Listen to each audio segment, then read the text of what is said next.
Zach's that friendly neighborhood Pearson. And today I'm joined by Triple M3, who will be taking a seat back. He's just here to watch.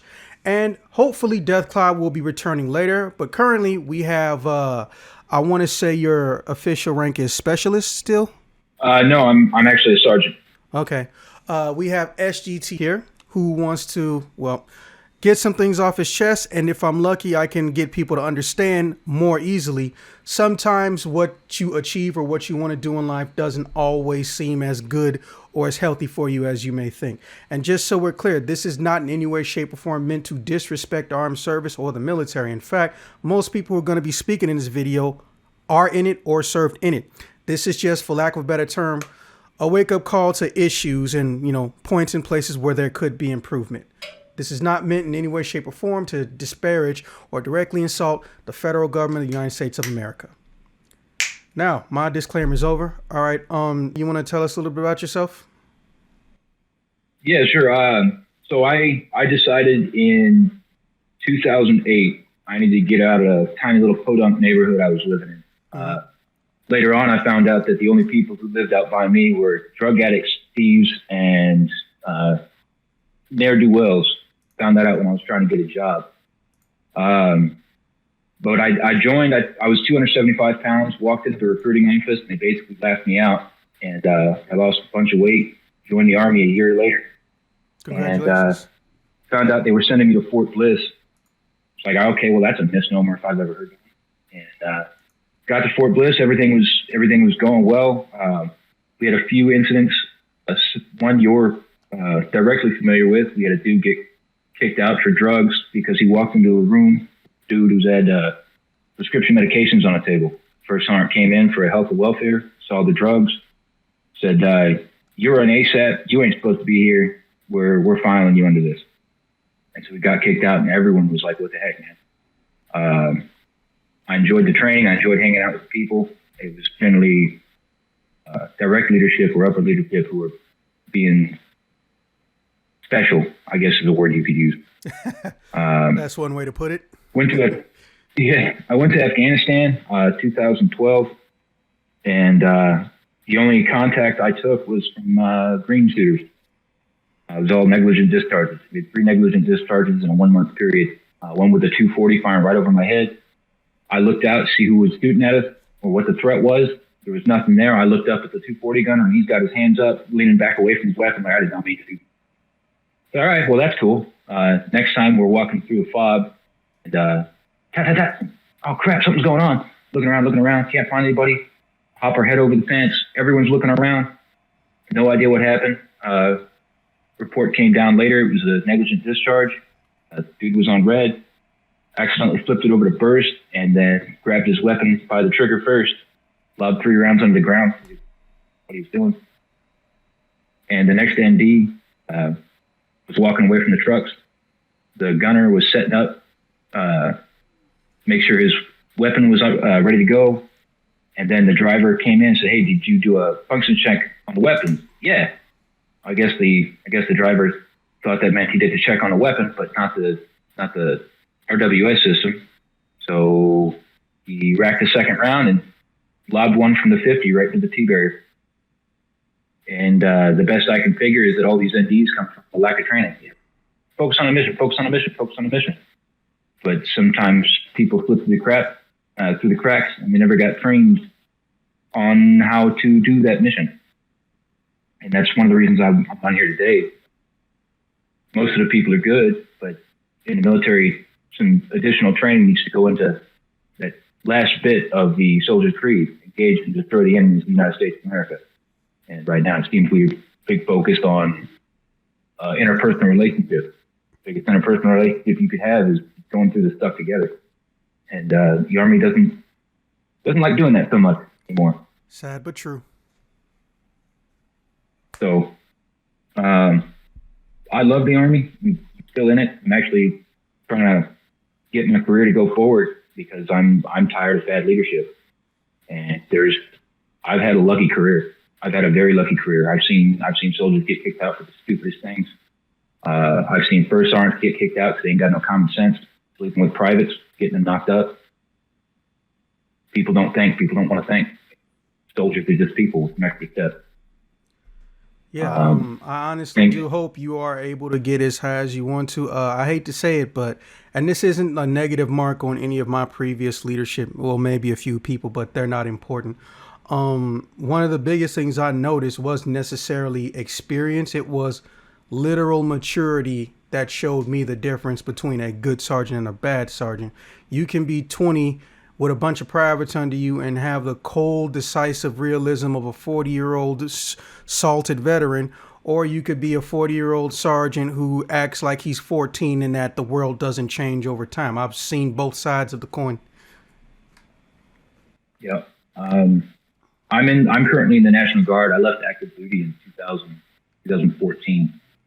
The reason I left is because both my first sergeant and my platoon sergeant were getting a divorce. And I had just gotten married. So here I am trying to spend time with my family, and they're doing everything in their power to make sure that they don't.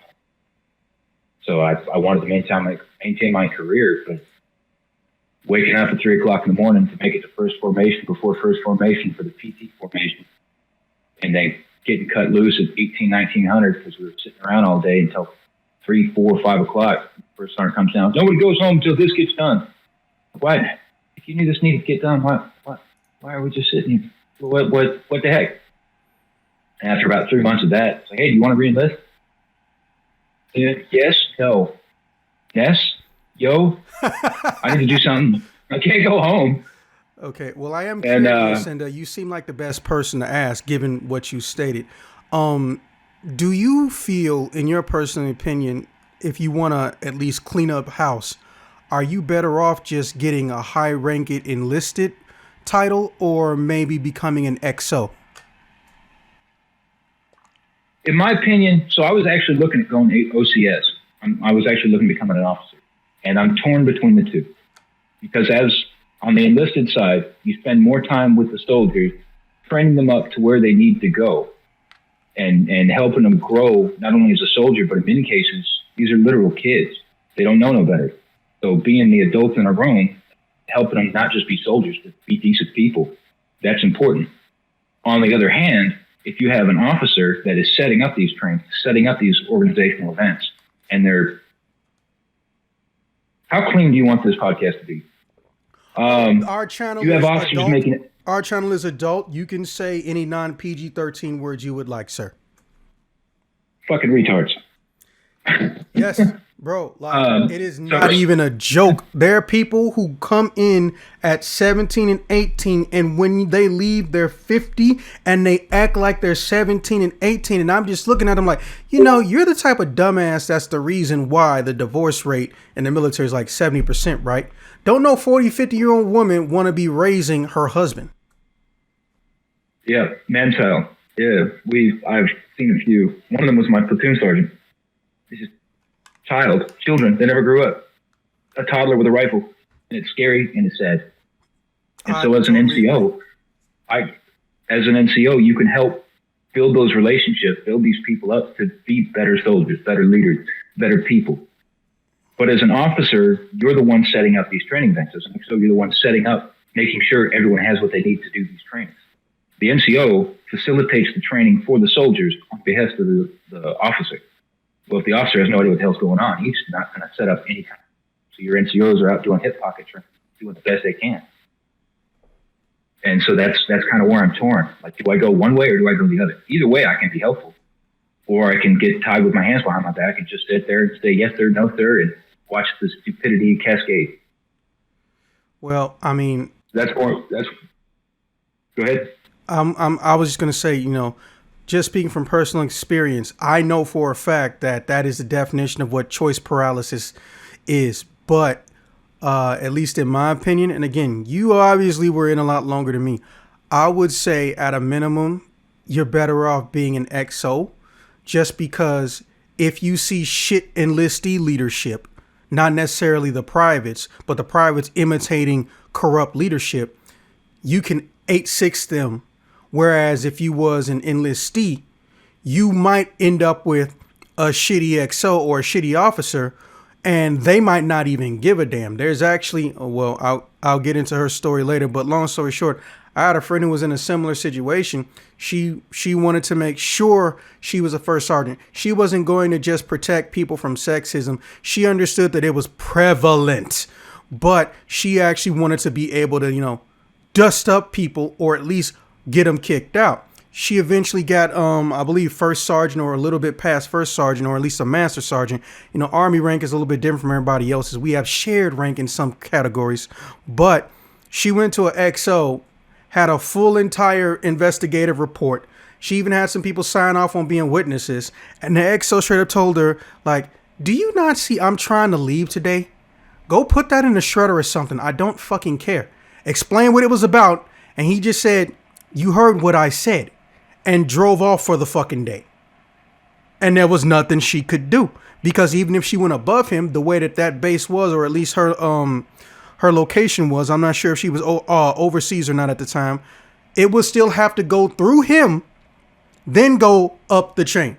So if she brought it to somebody above him, they would still bump it down to him because he's supposed to verify that this is legitimate, and it goes up the chain. He was like literally the barrier in between fixing things and not fixing things. So I would say, just from personal experience, you might be better off with an XO just because you have a better chance of dusting up and erasing more idiocy than anything else. It may be true. I mean, sophistry is going to affect the whole thing no matter what, whether you're listed or officer.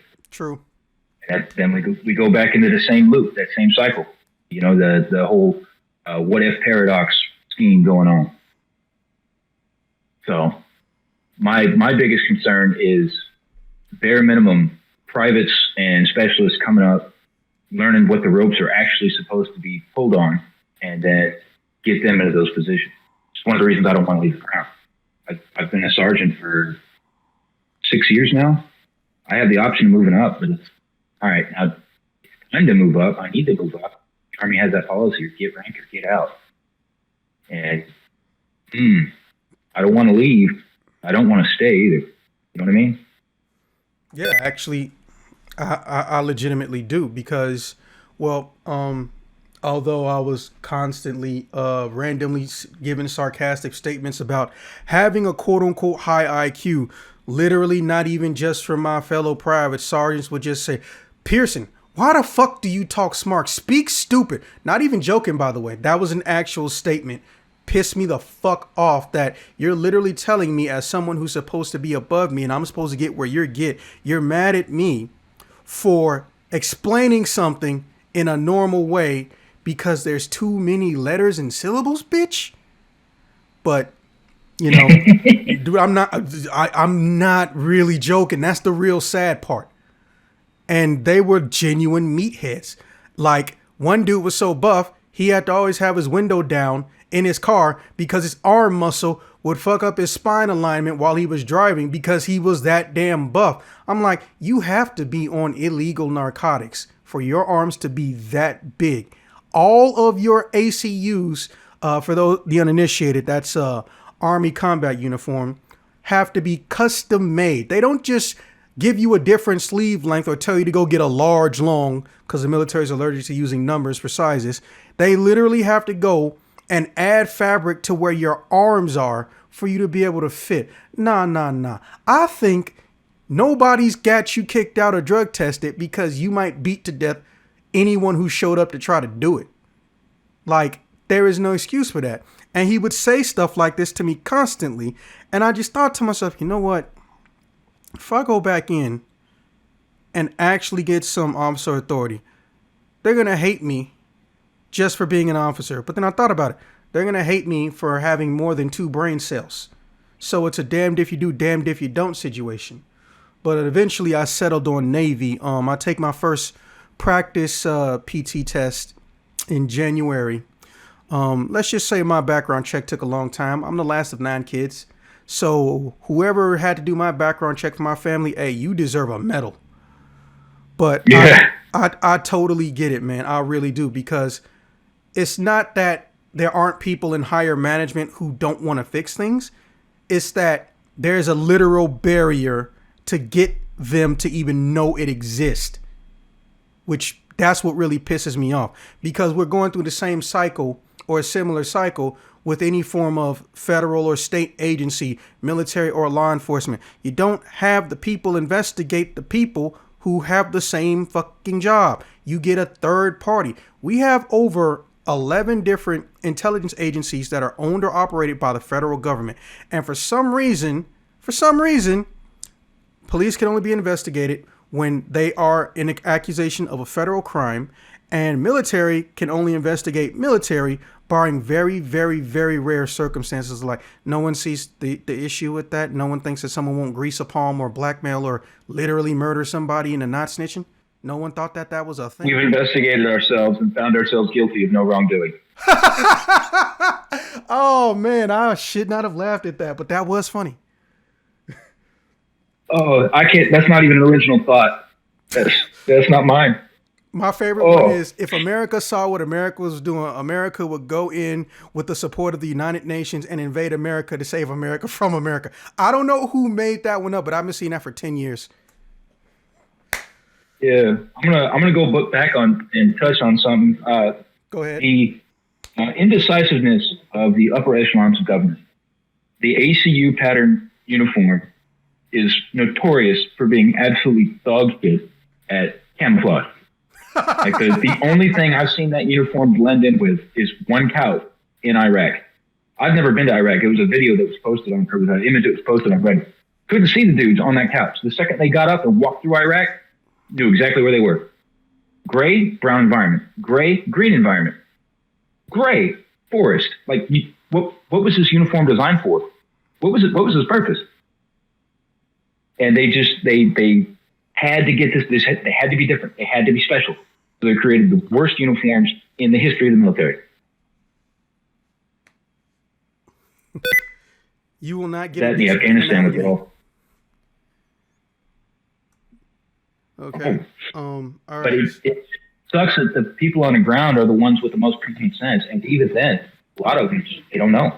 They weren't trained properly. They just don't know what's going on. And private can still tell you this uniform sucks. Hey, that Afghanistan withdrawal, that was terrible. Yeah.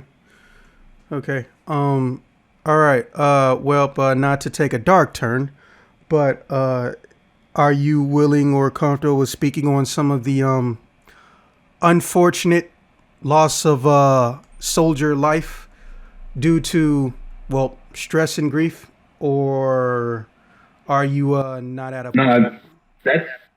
No, that's actually something that's important, needs to be talked about. Okay, thank you. That's something that needs to be covered.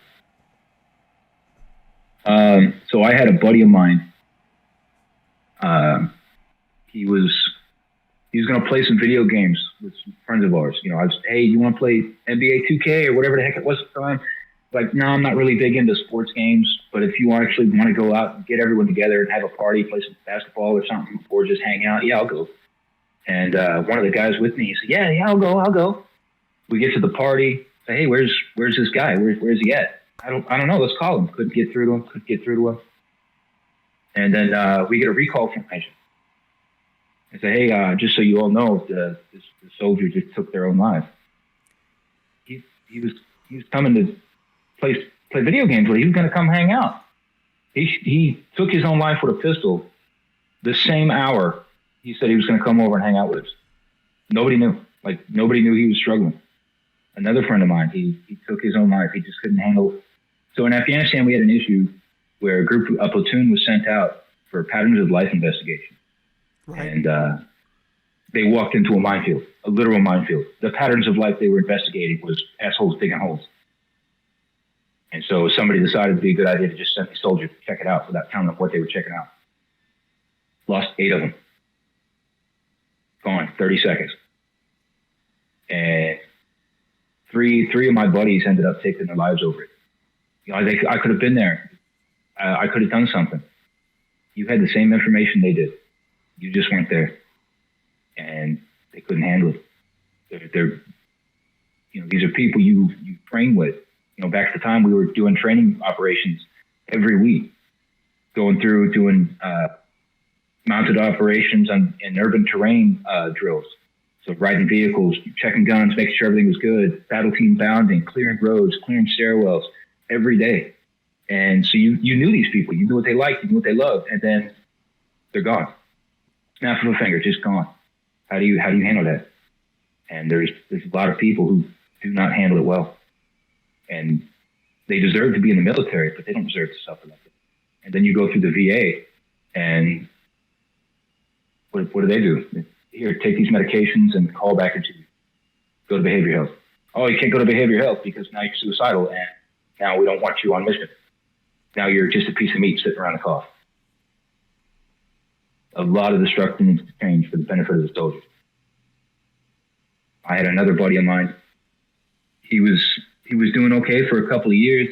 Then his wife left him, and she took the kid, took the house, she took the car, and he was out of the military, so he didn't have that to fall back on. Like he was left with nothing, and he just gave up. Didn't tell nobody. So, man, I called my brother. We went to bases together. We went to Afghanistan together. Every day he would send a message to my wife because I was out in the field, or I'd send a message to my wife asking him how he was doing, have direct communication together. And we used my wife to keep in contact. Hey, he's doing good. He's at that. And then about 2 years ago, he got into a really rough patch with one of his ex-wives, and he tried to split his wrist. And we found out because the ex-wife came in to get her crap, saw him limp on the ground. She cared about him. She just didn't care about him enough to fix whatever issue they had. Called the cops, got him treated. And we called him. We went to visit him. And it turns out he was dealing with a lot more stress than we ever anticipated. We were drinking. He got 3 sheets to the wind, and he says, "Hey, you know why you didn't get put on that installation with me?" "Yeah, I was put on the list for logistics, supply, transportation. I was set out to do trucking." "No, you did that because I locked your name into that list. I was the only one who understood how to use Excel, so I permanently locked your name into that list to keep you out of it." And he felt super bad. He felt like he robbed me of my combat infantry badge. He robbed me out of my badge and screwed me out of a good military career. And this is where I say I got lucky, because everyone I know who actually saw shit, they came back with terrible, debilitating PTSD. I'm the one who didn't get that. I had to thank him. And that hurt him a little bit more than he anticipated. Like, hey, I robbed you of your career. I want you to be angry. I want you to hit me. I want you to do something. I want you to do something to make me feel better about the situation. And all I could do was thank him. He didn't rob me of being an infantryman. He robbed me of PTSD. And I still keep in contact with him, but he needs help, and he needs more help than I can give.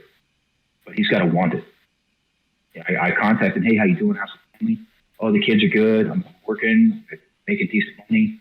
So yeah, but how are you? Like, tell me a little bit, and then talk to each other for another week. I know for a fact it's because he's still in that infantry mindset. He's still back in the city. You don't throw people under the bus. And he feels like he threw me under the bus and there's nothing. And meanwhile, I got another buddy of mine who's, I don't know if I'm not going to say he's touched in the head, but he's got some kind of gift. His wife died in a car accident. His brother killed himself. His parents died. Like, if he had it, it was taken from him. Damn. He went from being a good soldier, and he's still, like, I don't even think he does drugs, really. I think he gets drunk, but he's not rocking strong, but he's still kicking up dust. He's still moving. And it's just, it's different mindsets. And you can't fabricate a mindset you don't have. You can modify what you got, but you can't swap it out. We ain't cars.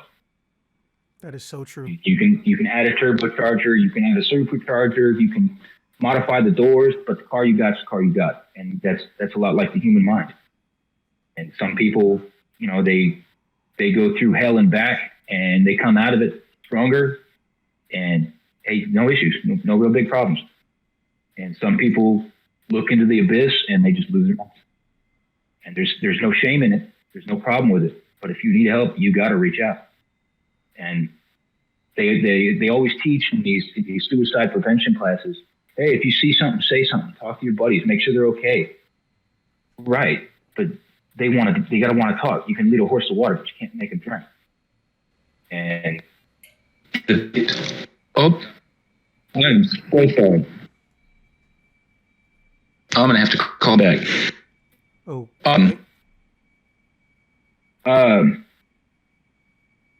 And where were they?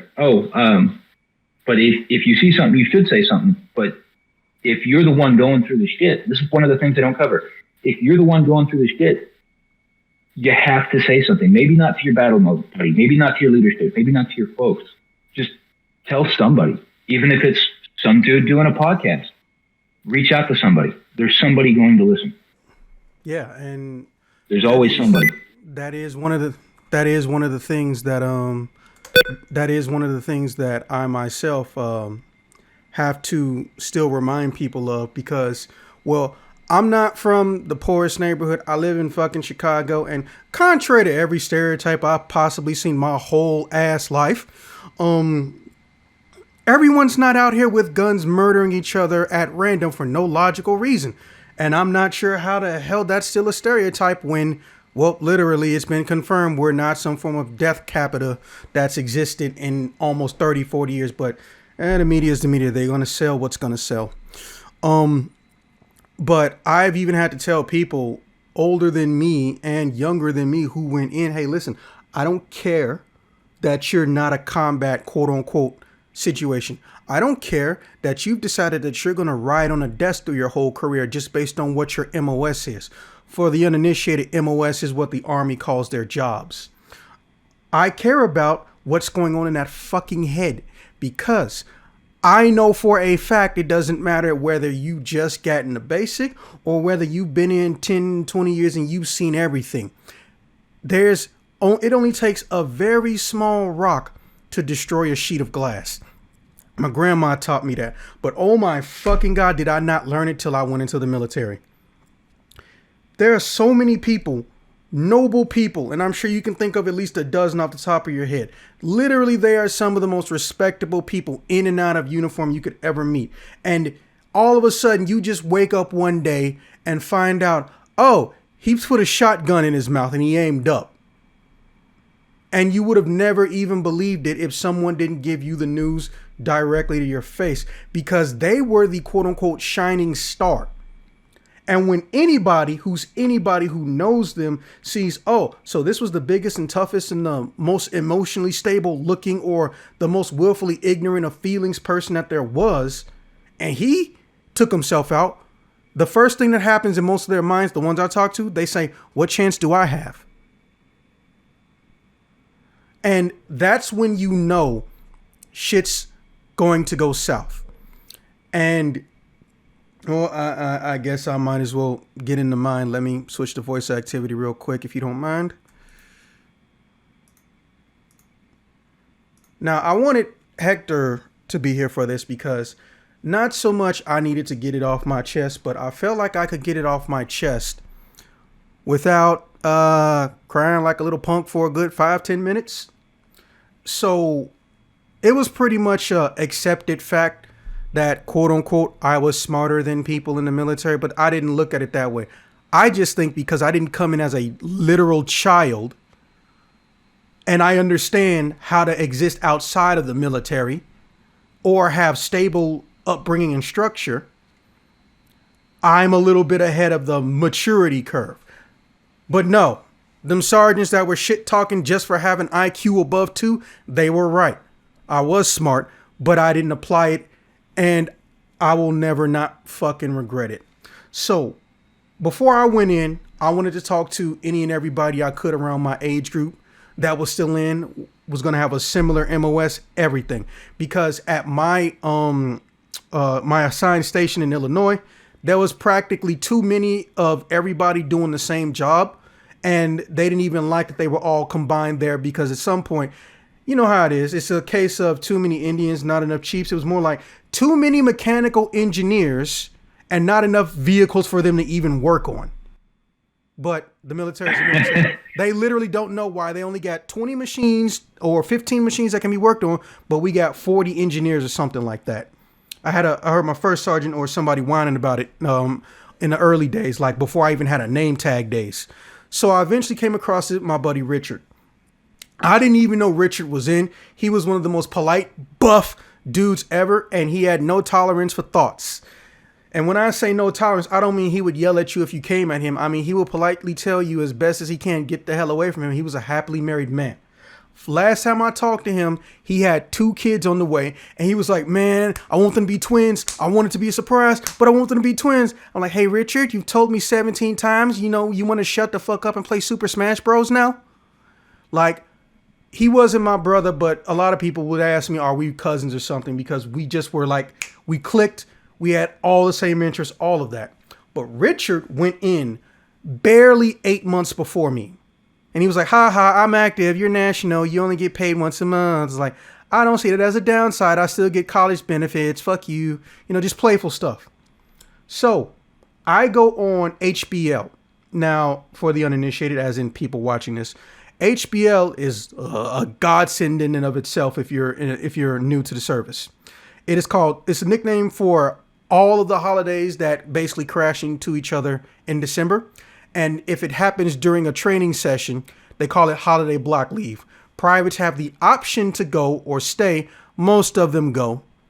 And he didn't. He went straight through. I went home. And this is 2013. This is before I end up getting injured, or this is kind of sort of what led into it. But I tried to hit up Richard. And the first day I talked to him, I said, is this Richard? Because I felt like I was talking to a different person. The vocal inflection was different. The pacing was different. The upbeat nature was fucking gone. I've seen Richard when he's mad. This was different. So I know Richard's sister. And I told her, like, hey, when's the last time you talked to Richard? It's like, what do you mean when's the last time you talked to Richard? When did you talk to Richard? I was like, I just got off the phone with him about 20, 30 minutes ago, but something's been bugging me. It's like, you spoke directly to Richard. It's like, what the fuck is going on? No one's seen him in a fucking month. It's like, what the fuck? Okay. Oh, shit. Yeah, you already know where this is going. So I'm just like, hey, so then I get a bunch of calls, but I'm flying back. As you know, HBL is temporary. So I'm flying back. I obviously ain't gonna have my phone on a plane. And, I'm at the airport and I'm looking at text messages and stuff, but they got people literally waiting at the gate for us. Like, we're going to somehow get lost reading signs. Like, what am I talking about? That's exactly what the fuck's going to happen. So this sergeant, who I don't even know, never saw again, said, hey, head immediately to the USO. Don't go nowhere else.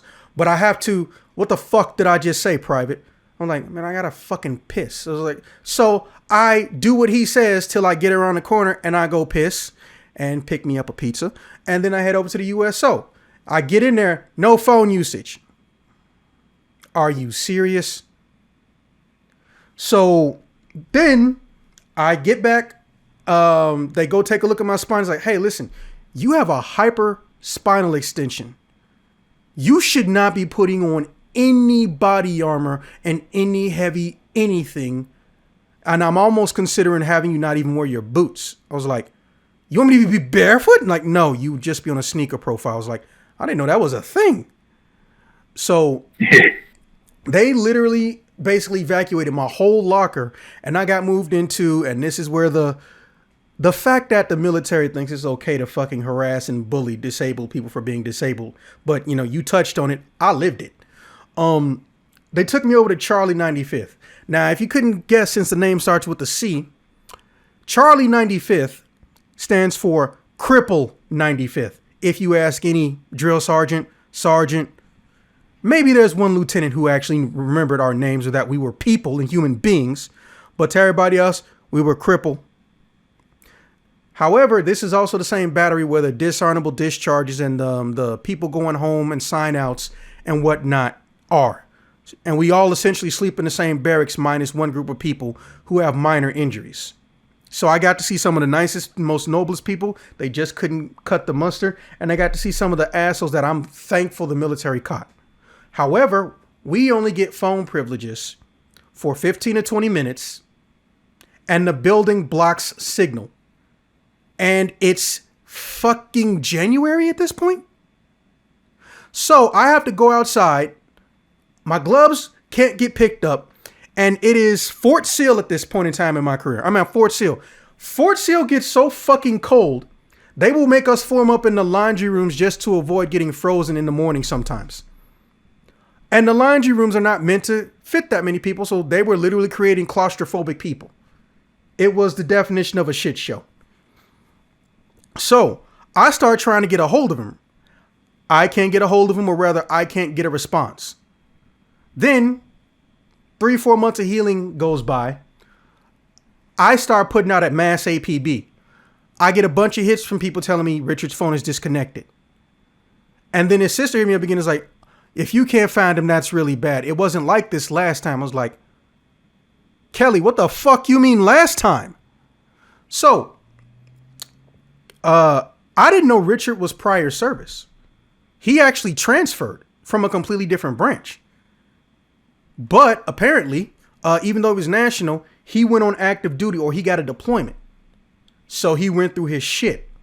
However, he got back and he was transferring in the army.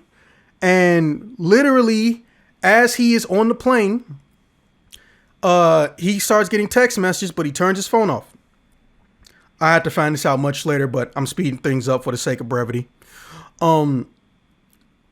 His wife immediately started trying to file for divorce. He signed a contract for, I think it was a 5 or 10 year stint, just something irregular, for a massive amount of money. And now she might be able to get his fucking vehicle, his house, and full kid custody. And here's the part that blows my mind. Richard was never abusive to that woman physically or emotionally. And she still had, just based on what his job was, an almost 90% chance of keeping everything. So, eventually, I get off SEAL. I go to AIT. Eventually, this is where Deathclaw, aka Hector, I meet him. He gives me his backstory. This is before, people planted drugs on him. Spoiler, that's how Deathclaw's story is going to end.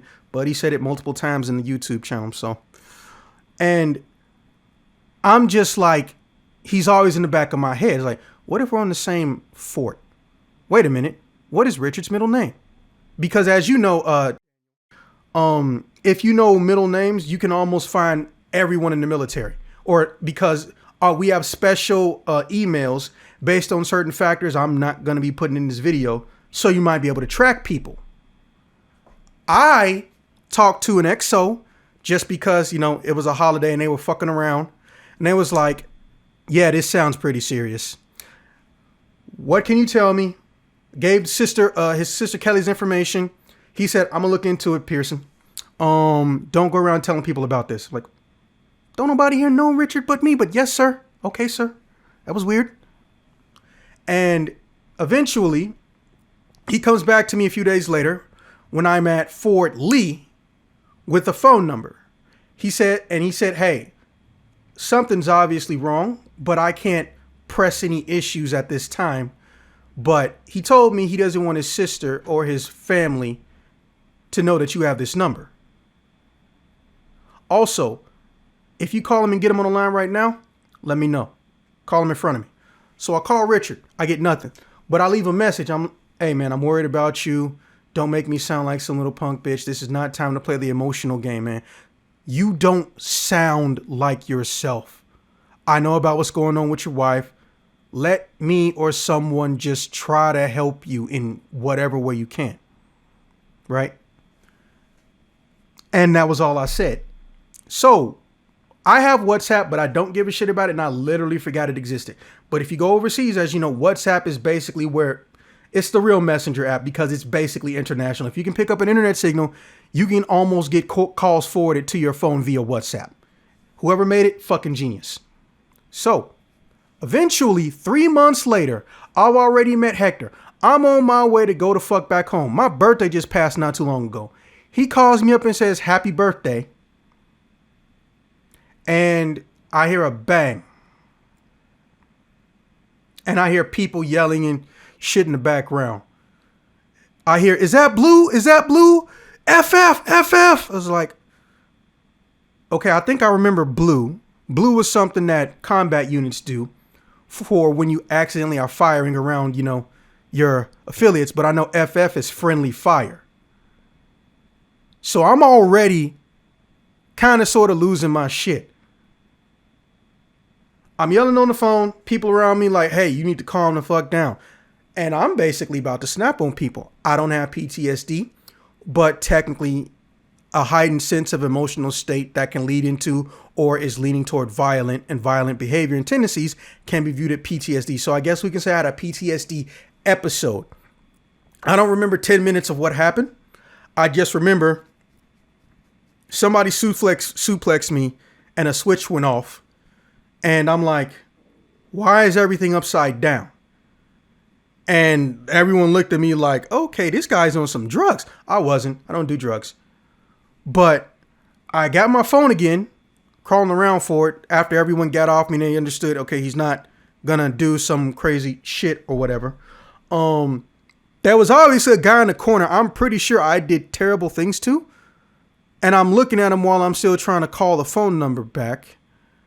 And then it starts ringing, but I stop and say, hey, I'm sorry, but if you're going to call the authorities, can I please just finish this phone call?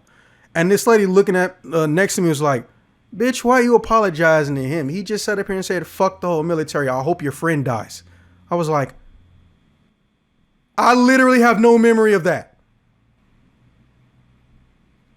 But apparently, you know, I was just in public and heard me say it. He's like, man, I really need to check on Richard because I don't know if he's alive or dead. And I don't know what this dude's problem was. Maybe he just got kicked out and he's bitter. You know how it is. Some people are just, their egos can't handle that they got kicked out. Maybe they were just an asshole anyway. So I spend the next 6-7 days making calls all the fucking time. And then this is where I really just started getting kept up at night and shit got fucked up for me. I tell his family, I tell them what happened. They don't know what's going on, but his mom just starts crying. She's like, I knew it. And his sister starts slapping me. He's like, why would you say something like that? Don't say that to me. Don't tell me he's dead. I didn't tell you he's dead. I'm telling you what I heard. I heard a gunshot. I don't even know if he was overseas or just on a base, but it sounded like there was some military people in the area if they're yelling out FF. So I go home for 2 days and I just randomly start crying. Then one day, that second day, I get on my computer and I'm about to clear my spam folder. I had 70 messages from Richard in my spam folder. And one of the ones in the middle was, I didn't think it would be like this. I don't remember the whole thing. I gave it to his parents and unfortunately I had to delete it because at some point I realized for 2 months I had been reading all these emails over and over again like he was just going to magically come back. So he brought up the story I told him about Hector. Now, Hector, aka Deathclaw, was one of the people who spoke up about doing the right thing or seeing people doing the wrong thing from top to bottom.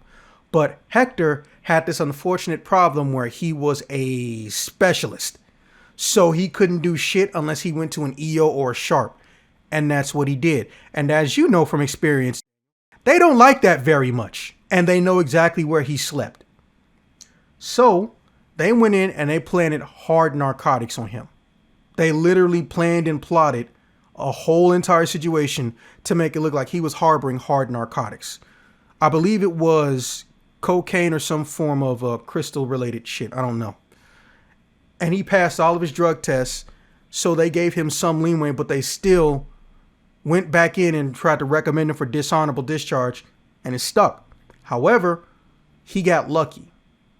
And I didn't understand why Richard kept asking me about this stuff. Like, you know how things work. Why you want to know about Hector's situation so much? he essentially went through the same situation almost from day one of him getting to his duty station. Because, when you transfer, you're not really going through basic again. You go through some light modification alterations. And once you go from whatever branch he was in before to the Army, you're just in. So he had people from all sides telling other soldiers, don't fuck with this guy, making up all types of shit about him. He's a pariah, because they wanted to get him out because he was actually talking to the EO sergeant, the XOs, and the SHARP people. I don't remember the full acronym for SHARP, but for those wondering, it stands for Sexual Harassment Prevention, something of that nature. Basically, if someone is talking to... Sexual harassment, assault, response, and prevention. Yes. Basically, he had been finding out about everything from molestation to cases of... And, hey, I had to learn this word the hard way back in the day. Apparently, there is an actual step up from... It's called a... This part's going to be muted out, not the whole thing, but just these words, because YouTube is YouTube. Basically, it means that...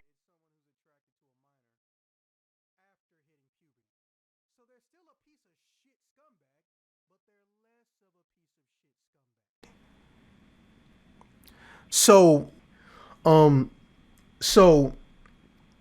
he was finding out that his entire unit was rampant. And even though a lot of new people came in with him and they were basically getting trained up to be ready to deploy, they were going to go. They made up all kinds of shit. And then, he had to deal with the shit with his wife. So then he made that mistake that you mentioned, which shouldn't be considered a mistake. He tried to go to counseling. But what they didn't know when they heard him say counseling, he didn't mean psychotherapy, which I really wish he had. He meant going to an advisor to figure out what his legal options are, what he can do or get done while he's, over there. Because as you know, the military usually separates you when you get into any form of a criminal legal litigation or certain types of legal litigations. But when he separated, they were trying to withhold his pay and they even threatened to do it.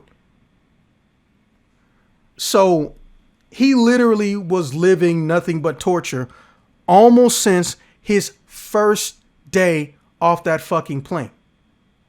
But he didn't want to tell nobody, because if he thought in his head, if anybody tried to help him, it would just make his situation worse. Or if he tried to go to a counseling and therapist, they would just call him pussy. And unfortunately, it's very common, not just in the military, but with immature men. We all know how it is. We're all three of us are male. We get taught that feelings are not to be respected if they're negative feelings. You shouldn't display that you can cry in public. You shouldn't cry, period. Men don't cry. That logic, which probably isn't going to be dead for a full another 100 years. So imagine you're the nicest guy ever. You're buff, you're healthy, your life is going great. And for no reason given to you, your wife is leaving you and she wants literally to take your children 99% of the time, and your house and your fucking vehicle. And you're in the military surrounded by harassers all the time. He wanted to know about Hector because I told him that Hector still found a way to have a job or a life outside of this. Now, mind you, later on in those email chains, from what I can remember, he wasn't mad at me for not responding. He basically started trying to use it as a journal log. He would tell me what happened that day. And when I brought it up, just at random to his family, I realized very quickly I'm not doing anything but feeling like I'm hurting them. So the body eventually came back. He was buried and he was given, what did they give him? It wasn't a dishonorable, but it was other than honorable. Yeah, other than honorable, under honorable conditions. Yeah, something like that. And here's the part that pissed me off, and I'm glad I cursed her out when I did. I don't hate his wife. I don't know what the fuck happened. But the way his stuff was set up, she was to be the primary benefactor for everything. But I guess some level of guilt crept in or something. So what she did was she gave all the money to his parents, and his parents made a savings account, a growth savings account for his children. And I'm supposed to deliver half the money to them when they turn 18, or announce that it exists and let them know that they get access to half of it when they turn 18. And I keep thinking to myself at random, and I'm sure this has happened to you, or maybe it used to. You wake up in the middle of the night, or right before you go to bed, or when you're trying to go to sleep. You're trying to quiet your mind, but you're staring at that blank ass white ceiling, or in my case, white ceiling with a black pipe coming out of it. And you think to yourself, what if I just got him to meet Hector? What if I just told him the full story of what happened to Hector? Maybe that could have given him some optimism or hope, because Hector doesn't understand, because he was only in it for such a small fragment of his life. He doesn't understand how rare the outcome of his situation is. Let me tell y'all what happened to Hector. Hector went back home. He told his family, and he received no negative anything. They were supportive. They loved him. They were happy he was back. They didn't like what happened to him. And then he went on to have a successful career in some form of agricultural and farming with his family. They actually like run acres and have cows and shit, you know, like they actually sell produce and stuff. And then he met the love of his life, and he just had his first child like 3 weeks ago. The only reason he's not here right now is because his wife said we need to do some emergency shopping at the last minute. And I just keep thinking to myself, what if I didn't fuck up? Is this my fault? And then I got told by a lot of other people after they got done yelling at me, because they could tell, well, I don't know if this is happening to you, but when you get into that, this is my fault brain, everybody else is like, wah, wah, wah, wah, wah, wah, like some old Charlie Brown shit, or like you're underwater. So I could be standing there looking at them, but they could tell I'm not listening. I'm not ignoring them because I think they're wrong. I am literally just replaying in my head, what could I have done different? What could I have done different? What if he had met Hector? What if I brought up Hector earlier? Wah, wah, wah, wah, wah. Until eventually, you know, enough people started getting me to pay attention, light shoving or randomly shaking, because, you know, they just saw what happened to Richard. Our friend group saw what happened to Richard, found out I was damn near at the center of it without even knowing about it. And they're starting to see personality shifts. Was I suicidal? No. But was I obviously facing some form of super chronic depression? Yes. And I wanted to tell Hector the manual way, but, well, I guess I'm going to have to give him the recording. But I'd like to say that, you know, because of my upbringing, I was able to help out more people than hurt more people in the military. But every time someone says thank you for something I did, or told them how to, the comprehension of a life savings, or how to not get stuck in this hole where you hate the military, but you don't know how to function in society, or you're scared of going back home because there's literally no jobs, which is a very common way that privates get picked up. They go someplace where there's like 20,000 people and 200 jobs, and they don't even have to try. It's fucked up. It really is. They prey on young people like that. And I just had to eventually accept I was not properly put in a position to where I can help someone, because they don't want to talk to me. They kept trying to find ways to get out of talking to me directly or receiving help and support directly from me. He went to my fucking email with a government email. Bro, I literally have never had a government email come to my regular personal email. He didn't even put it in my government inbox, but I thought about it. He probably don't know my middle name is Walter, and that's why he couldn't find me. So I just have to remind myself, because, well, there are people around me who will try to get me out of my own head. It's not my fault. The only reason I couldn't do a better job was because I was not given the tools. And that's how I feel about a lot of these young people, and also just idiots in the military. Some of them are in fact noble, but they're not giving the educational tools. I'm talking critical thinking, common sense, as well as being or having superiors who understand you're essentially a coach on a team. And they just think, look, I'm just here for my paycheck, bitch. Get out my face. I actually had a sergeant say that to me one day, and I didn't even tell him what the fucking problem was. I didn't have a problem. His left shoe was untied. But yeah, that's my story, and that's what I had to get off my chest. As of today, November 13th. Richard has now been dead 4 years. So I have 14 years until I announce to his children, you ain't got to worry about college. And also, hope that they've been listening to their aunt and their grandparents about, hey, your mom's kind of a fucking, well, there are lines I won't say. Your mom's kind of a douchebag. Here's why. Because to my knowledge, they immediately told me they're not going to hide it. And somehow his sister was able to challenge her custody. So she has partial custody. It's more like a weekend situation or something. But that was fucking impressive in and of itself. So yeah, I don't have nothing to add behind it. I can give you a billion other stories, but none of them are as dark or hit me personally as fucked up as the indirect yet direct connection between Hector and Richard. So, and I'm using first names in case anyone's clear. In the military, we all go by last names, but I'm talking about people who aren't in it and they were burned by the military. So Hector and Richard. Plus, I don't remember what their ranks were. Another thing I noticed about using first names for soldiers, there's 2 reasons you use a soldier's first name. Your best friends and you love them. Look at them like family. You don't call your uncle by his last name. You don't call your brother by his last name. The other reason you call a soldier by their first name is because they're absolute pieces of crap and you don't look at them like they're soldiers. Okay. Also, I know that technically, ain't no way in hell everyone here can fix every single problem there is. But I just want to point out, for those who are interested, who see this, I don't care if it's 10 years, 20 years down the line, I'm probably even going to timestamp it. If you want to talk to somebody or you need to talk to somebody because you're feeling a little put gun in mouthy, 988lifeline.org. That is 988lifeline.org is a place you can go. They have people 24/7.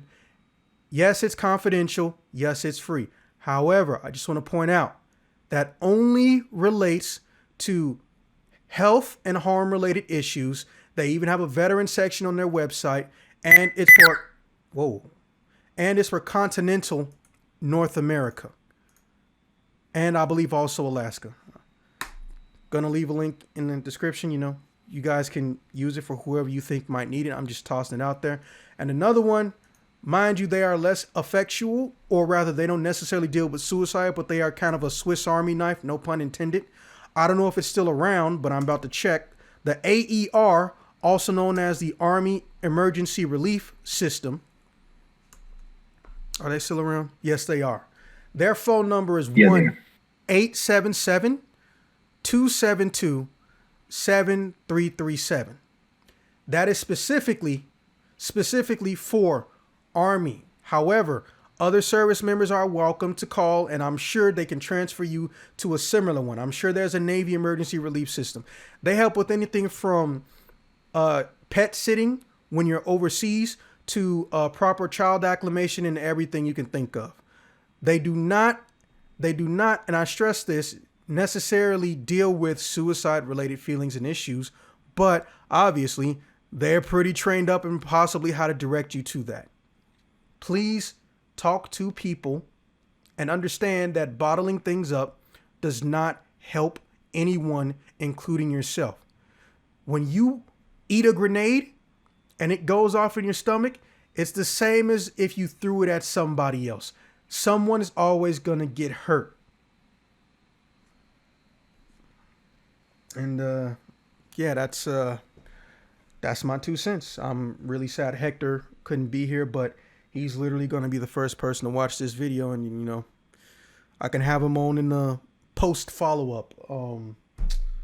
Just to close this out, is there anything in particular you'd like to say to new recruits looking to join in, or egotistical douchebags who think they can come in and do whatever the hell they want to in the Army?